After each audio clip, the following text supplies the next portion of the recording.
That's cool. And so what happens is that if you were to hold a Geiger counter, like, you've all seen or heard of Geiger counters before, right? Mm. They measure ionizing radiation. So if you hold them, they're always just like, they always beep. They normally beep on average about 1 time every 3 seconds.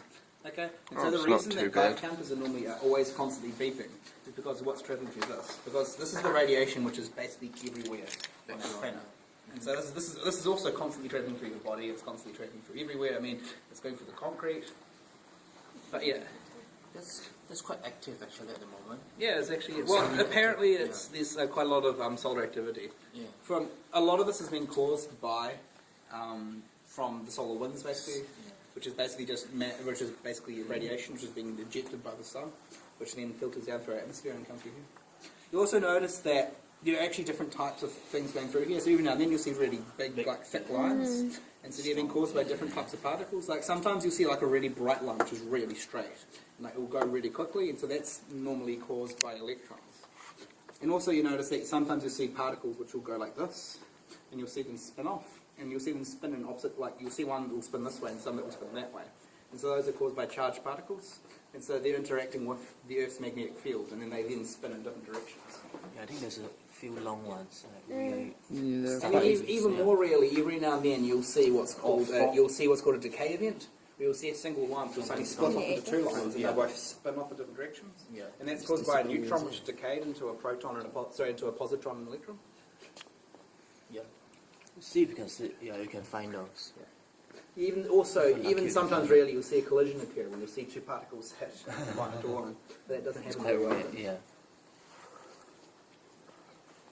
It's weird, like, being able to see them. Yeah. I mean, the thing is, though, you're not actually seeing the particles. It's long. The thing about this is that what you're seeing is you're basically seeing the disturbance which is being left by the particles. So you're seeing it's like you're seeing vapor trails. So it's like high-speed jets are going through, and you're seeing the trails that are left behind that. It's interesting, actually. The guy who discovered this, he wasn't actually trying to make this, was he? I think Nicholson. He was trying to do a different experiment when he did this, and he noticed all these lines were appearing. And that was when it was one of the first evidences for cosmic microscopic radiation. Actually, was this particular one. Just a bit of a mouthful, I know. Cosmic microscopic radiation. Yeah.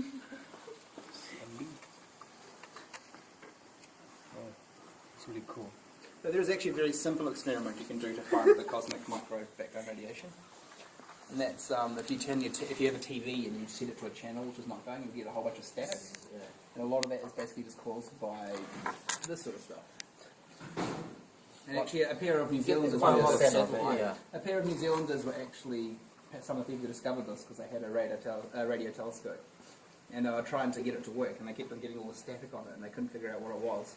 And they got to the point where they thought it was caused by all the birds basically dropping guano on top of their satellite dish.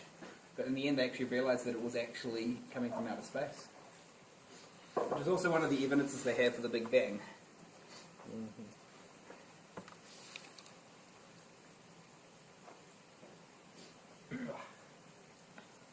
Have you seen any unusual stuff then? I saw one of them that split off. Split off? Nice. Yeah, those split off one is quite interesting, for me at least.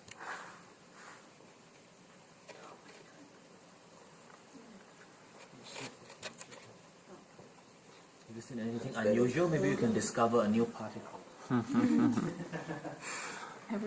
that really unusual. Yeah. It's a new particle found on hands-on science. That would be cool. Yeah. Unfortunately, we'd probably get the credit for it, and you guys would be like, oh, I knew something. That's the way it normally works, right? So, like, if you're an honor student and you discover something, your the person who's your supervisor gets all the credit, and you maybe get mentioned in the research paper. That's so sad. That's stupid. It's happened in history. There have been people who've won Nobel Prizes who basically stole the research of their undergrads.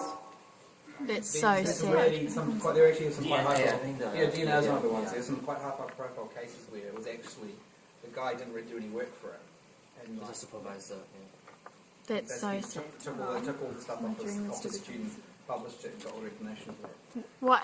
Can you do anything about that? Like, not in the academic world, you can't. That's so sad. It happens sometimes. I would not be happy. But Yeah, some I'd be surprises. careful. I wouldn't put your fingers too close under there because there is liquid nitrogen in there and it's at negative 80 degrees and so it will burn your skin. Well, instantly. frostbite. Yeah, frostbite's not a good thing. I'm pretty sure frostbite isn't under insurance. That was a pretty good one. And I'm pretty sure you probably need to get to sign You anything. can just stay on this for Did you ages. have to Like, sign anything before you came on this there's one like program? the pink, you can see like some No, of did you that get to has agree to pink. anything before you came on this program? No, you